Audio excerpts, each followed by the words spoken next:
Hello, thank you for joining us. I'm Sarah Palmer and I'll be taking you through this 3-episode programme as we commemorate the 75th anniversary of the end of World War II in Europe. In this episode, we'll look at the Battle of Britain that marks its 80th anniversary on Tuesday the 15th of September this year. But first, we have a very special song to bring you from one of our D-Day veterans with Fleckney Festival Remembers.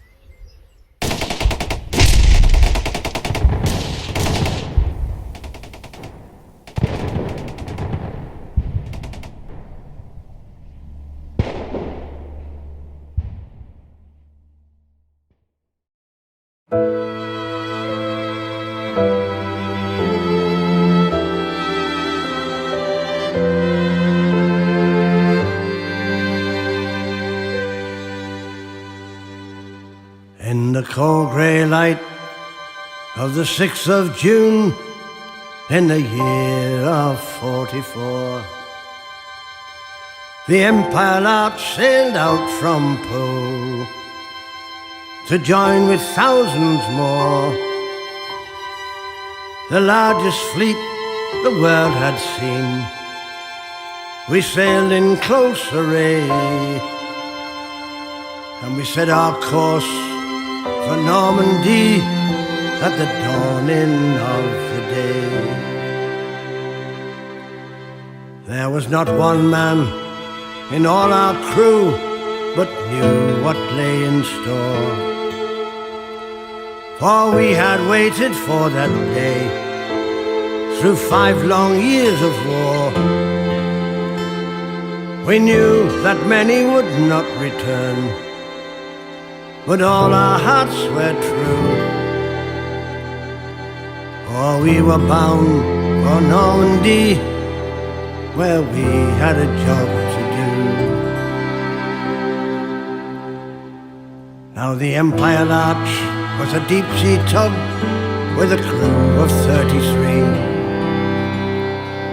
and I was just the galley boy on my first trip to sea. I little thought when I left home of the dreadful sights I'd see, but I came to manhood on the day that I first saw Normandy. At Arromanches, off the beach of gold, 'neath the rocket's deadly glare, we towed our block ships into place, and we built a harbour there. Mid shot and shell we built it well, as history does agree, while brave men died in the swirling tide on the shores of Normandy. For every hero's name that's known, 1,000 died as well. On stakes and wires their bodies hung, rocked in the ocean swell, and many a mother wept that day for the sons they loved so well. Men who cracked a joke and cadged the smoke as they stormed the gates of hell. As the years pass by, I can still recall the men I saw that day, who died upon that blood-soaked sand where now sweet children play. And those of you who were unborn, who've lived in liberty, remember those who made it so on the shores of Normandy.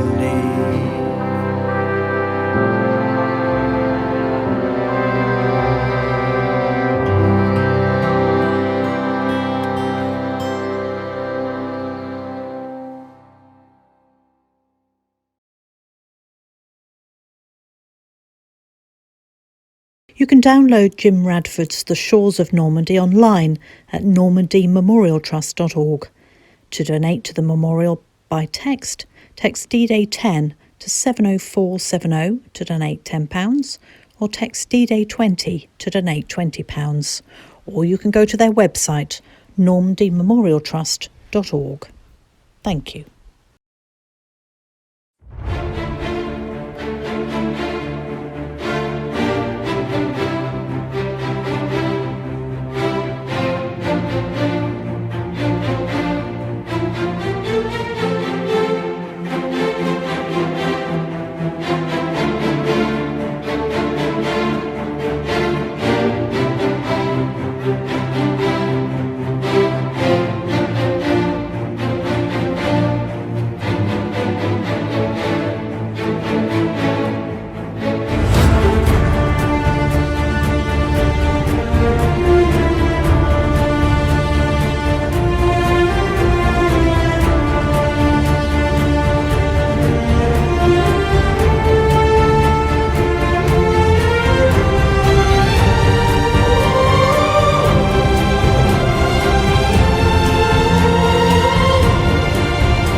The Battle of Britain remains one of the turning points of the Second World War.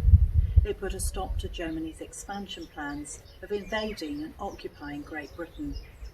It's amazing to think of our achievement, given that the Royal Air Force fleet only had around 900 Spitfires and Hurricanes, and were up against the might of the German Luftwaffe, who had more than 2,500 aircraft.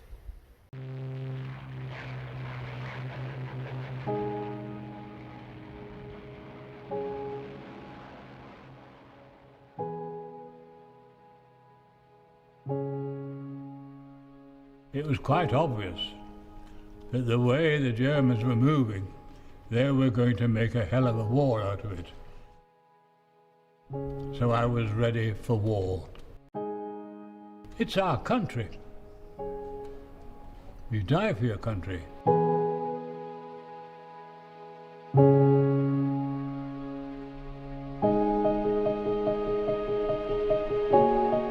Winston Churchill made it quite clear that there was going to be a war. I can remember saying, we've got to stop this fellow Hitler. We were safer in the air than they were on the ground, as far as I was concerned. It transpired that we were doing something far more important than we thought.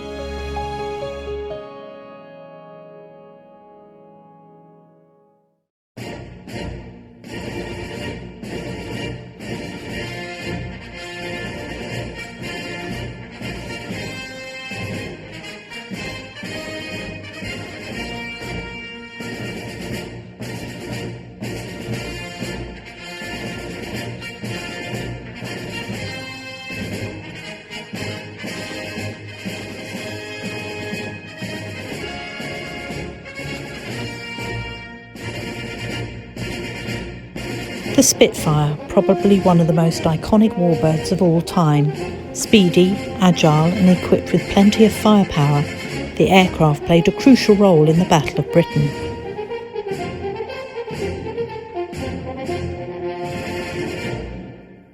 The Spitfire, designed by R.J. Mitchell, who was chief designer at Supermarine Aviation Works in Southampton, came into service in 1938 and remained in service with the RAF until 1955. Each Spitfire cost £12,604 to build in 1939.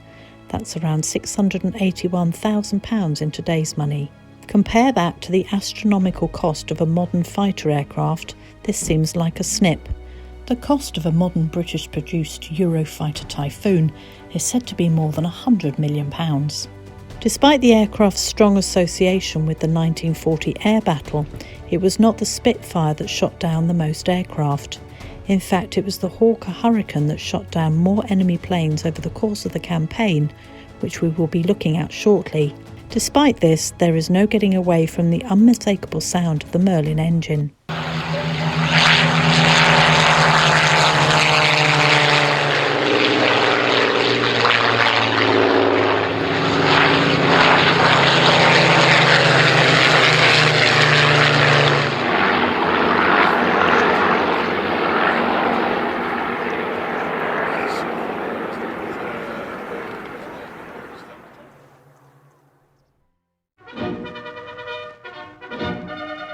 High above London, a formation of enemy raiders is a target for anti-aircraft fire.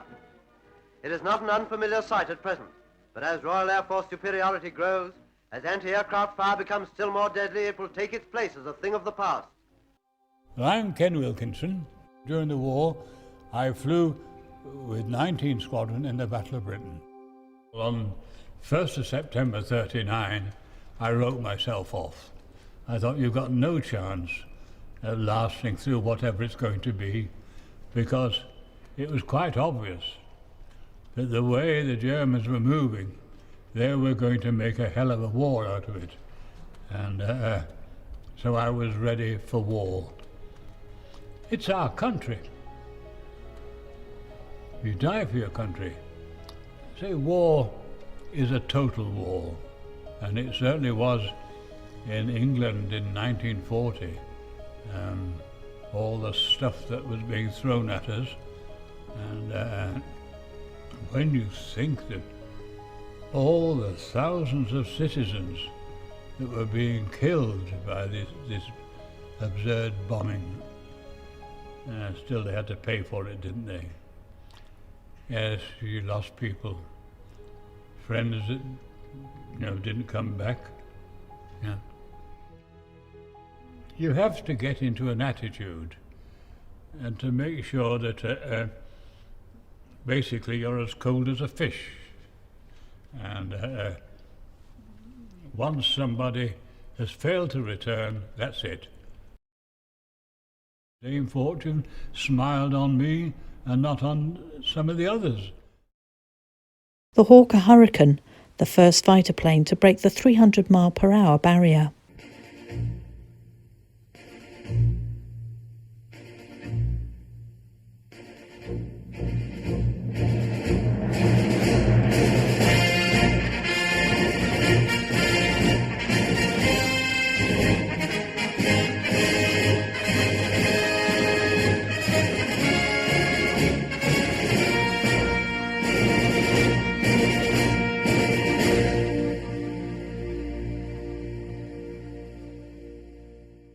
At the beginning of the Battle of Britain, the RAF had 32 squadrons of Hurricanes and 19 squadrons equipped with Supermarine Spitfires.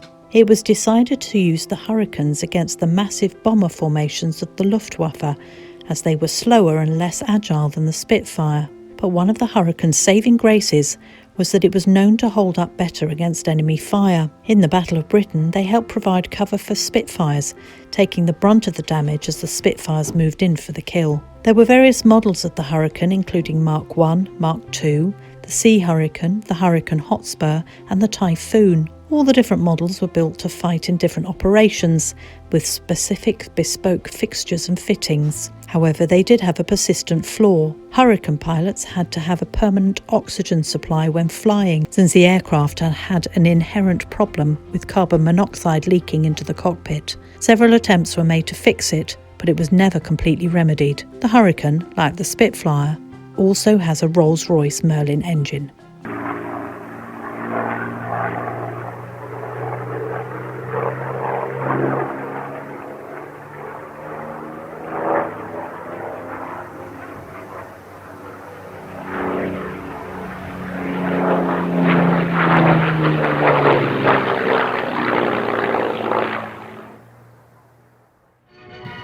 This is the Gaumont British News. At a moment's notice, the pilots and planes of any fighter station in Britain are ready to take the air. In a matter of seconds, the sky defenders of the United Kingdom are away on what has now become a routine job, shooting down Nazis. I'm Tony Pickering. I was a pilot during the Battle of Britain, and I flew Hurricanes. I knew there was a war coming. We'd been told by Winston that there was a war coming, and I decided that if I was going to take part in a war, I was going to fly Spitfires or Hurricanes.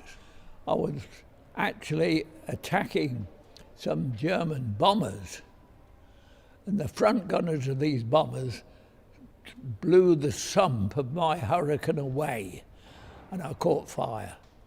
So as soon as you see flames in an aircraft when you're by yourself, you don't stay aboard. I just raised myself out of the seat, pulled the pin, and ping, I was out like a cork out of a bottle. I got a little bit scorched around the face, but not burnt. I wasn't burnt. The only thing I can remember is the comradeship and the way we were looked after by the ladies. You know, the girls, they fed us, they tucked us up in bed at night time, just like mother. When you're 19 years of age, I don't think you'd think too deeply about what's going to happen. I mean, you do think to yourself, well, there's a possibility I'll get shot down, but I might be able to jump by parachute, I might not, I might be a prisoner of war. I was quite prepared if my time had come to go. One of the aircraft that played a crucial role in the Battle of Britain was the Lancaster bomber.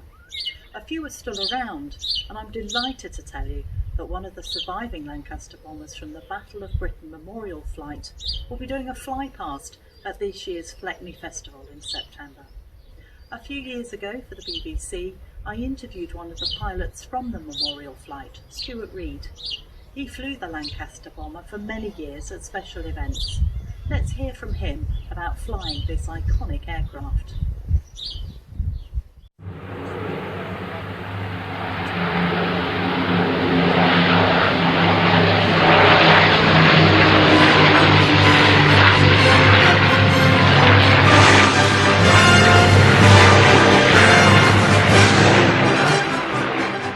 So Stuart, how did you become the envy of every boy and man by being able to, or maybe some girls as well, by being able to fly a Lancaster in the Battle of Britain memorial flight? Well, it was a natural follow-up to a boyhood ambition, really. My father told me all about Lancasters that flew during the war, and it sort of set my interest in aviation alive, and it was one of those things that followed me through my childhood into adolescence, and I was very fortunate to be one of those chaps who got to live the dream and fly aeroplanes in the Royal Air Force for a living.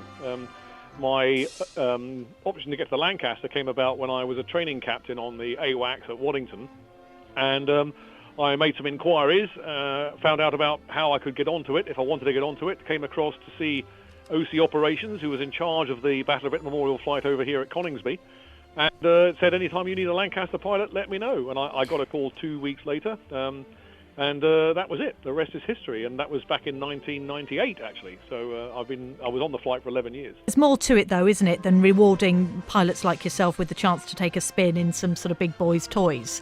I mean, there's so much more to it than that, isn't there? There is. It's a huge responsibility. It's arguably one of the most iconic aircraft ever to have graced the skies, in company with its stablemates, the Spitfire and Hurricane. All of the aircraft represent all of those who gave their lives in the service of this country during the Second World War, and crucially ever since. The Battle of Britain Memorial Flight, in terms of the words, is greater than the sum of its parts, and the words Memorial Flight are probably the most significant ones because of what the flight stands for. But it is a great responsibility to fly the aircraft, because you're obviously aware of those who went before in flying it and what the aircraft stands for, because it stirs the soul, and it is one of the most classic aircraft you could ever wish to be involved with. Hello, Bombardier. Okay when you are. Bomb doors open, Bombardier.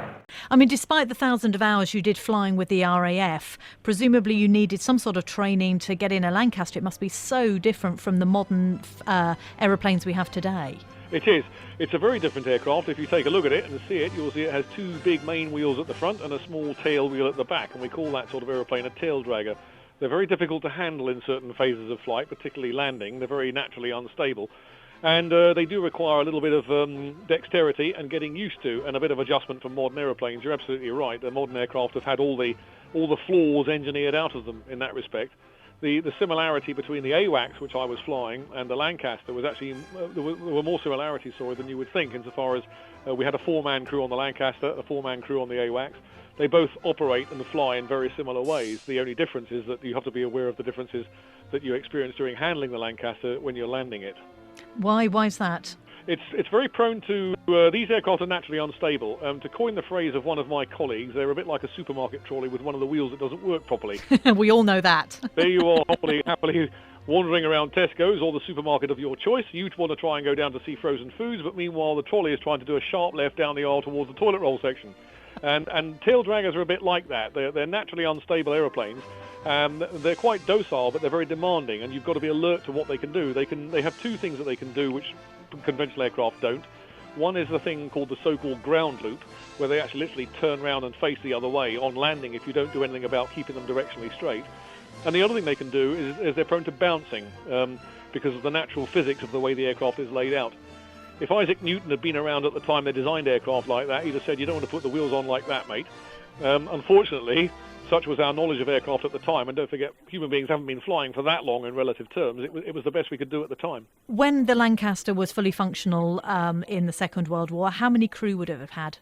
The wartime crew was 7. You had a pilot, a navigator, a flight engineer, a wireless operator, a bomb aimer, who was also the front gunner, a mid-upper gunner, and a tail gunner. So you had a crew of 7. We fly with a crew of 4 in peacetime. We carried 2 pilots. That was the major difference, is wartime Lancasters only had 1 pilot. The flight engineer was the man who assisted the pilot should things go wrong, and he was also the one who was going to try and force land it if there were problems, if they weren't able to continue and had to either try and force land the aircraft in the UK. If bailing out wasn't the next option, it was left to the flight engineer to sort it out. Wow, and from what I understand, it's a fairly tight fit. It is. It's very, very small. It's the opposite of the TARDIS. The TARDIS is the size of an aircraft hangar on the inside and the size of a phone box on the outside. The Lancaster is the opposite. It will occupy an aircraft hangar in its physical size, but climbing into it is literally not much more bigger than a phone box inside. It really is very, very small and compact at the front, very tight space. Now, you've been flying it for 11 years. You've only just stopped flying the Lancaster. You've done it for 11 years. Yes. Have you got a highlight? There must have been so many special occasions you've been involved in. Yes. Anything stand out for you? There were no bad trips in the Lancaster. There never are. There are obviously some events that are very, very special for different reasons. Two of the most memorable were the Queen Mother's funeral that took place shortly after I joined the flight, way back in 2002. When I mentioned just now that we don't normally do passes over the Queen, we did on that occasion because there had been a timing error with the passage of the funeral cortege from Westminster Abbey onto the Mall. We were supposed to overfly over the top of the Mall. As the funeral cortege made its way down the Mall. Unfortunately, because there was a bit of a hitch with the timing and getting the hearse and the cortege on its way from Westminster Abbey, we arrived bang on time, but unbeknownst to us, the funeral cortege was slightly late. So we went round again. It was something we were briefed not to do, but we made an executive decision in the aircraft that this was the one and only opportunity we could formally say farewell to Her Majesty the Queen Mother. We went round again, and it turned out to be exactly the right thing to do. Sorry, go on. No, and I was just going to say, I know you're a bit of a train buff, so I believe you used some of the stations. I did, yes, I did. As you know, as you well know, I'm a railway enthusiast, and the way I navigated around London is that I'm well aware of the juxtaposition of all the railway stations in London and how they all sit relative to one another. And I had to think on my feet extremely quickly what would take about 2 minutes and which references I would use on the ground in order to get my bearings so I could navigate my way back to the Mall. The reason being is that London's not an easy city to navigate over when you're looking down on it from an aeroplane. All the streets are like canyons, and all the landmarks that we know and love that stick out so well don't necessarily stand out very well from an aeroplane when you're looking down on them. But the railway stations do, and I use the railway station positions to navigate my way round. And I basically went from Paddington to Euston to King's Cross and Pancras to Charing Cross and back round and up the Mall. And when we overflew for the second time, she was just about 2/3 of the way up the Mall, so we did it absolutely right. I was absolutely chuffed to bits that it worked out. And sorry, I interrupted you. What was your other No, special the other obviously very memorable one. I mean, the ones that are very special for me are the ones involving the veterans and the things where we commemorate the activities of the crews that flew the aircraft during the Second World War. And again, one of the most memorable that I did was back in 2008, where we did the 65th anniversary of the Dam Busters raid. And I had the great honour, privilege and pleasure to take the Lancaster PA-474 down the Derwent Dam. To commemorate the runs that it did in training, and also to commemorate, we did that in 2008 to commemorate the raids that were done back in 1943 over the Mona Dam and the other dams in Germany. To do something like that when there are on the ground watching you former members of the crews that flew the aircraft during those raids was something very, very special indeed. You never dream you would ever take a Lancaster bomber at 100 feet down Derwent Dam, replicating one of the most iconic raids that was ever undertaken during the Second World War in one of the most iconic aircraft in honour of the most iconic crews and the crew leader, Guy Gibson. It's one of those things that from a boyhood ambition point of view, does it get any better than that? And that's the sort of thing that really does stick in my mind. They were very memorable, and I will never forget them.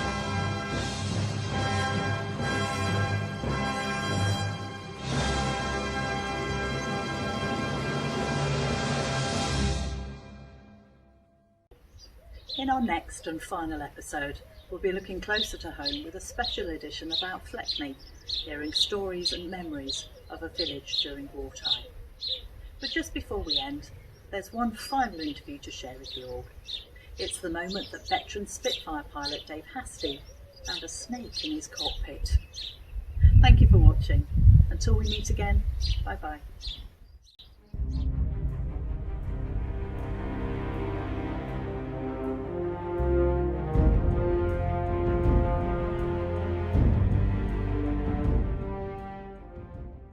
We were at an aerodrome. It was a totally grassed aerodrome. I think it was called Palata. And there were snakes there. And obviously in this instance, I'd flown in the afternoon and parked the aircraft, and I think the snake had been attracted to the warmth of the engine. And obviously one had crawled up the undercarriage, and I think it got into the aircraft somehow or other.